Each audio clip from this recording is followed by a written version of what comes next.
美國總統奧巴馬委任經濟復興顧問委員會協助挽救經濟。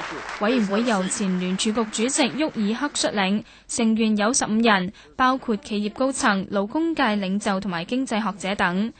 奧巴馬喺白宮嘅儀式上再次敦促參議院盡快通過刺激經濟方案。佢話經濟危機不斷加深，如果唔採取行動，就會變成災難。喺數以百萬計人失業之際，參議院拖延通過方案係不可原諒同埋不負責任。The situation could not be more serious. These numbers demand action. It is inexcusable and irresponsible for any of us to get bogged down in distraction, delay, or politics as usual, while millions of Americans are being put out of work. Now is the time for Congress to act.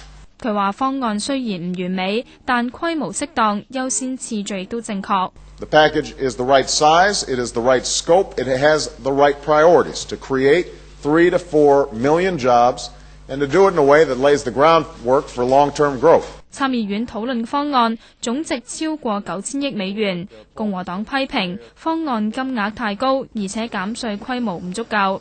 民主共和兩黨嘅溫和派議員正研究將方案嘅金額減低1000億美元，爭取多數議員接受。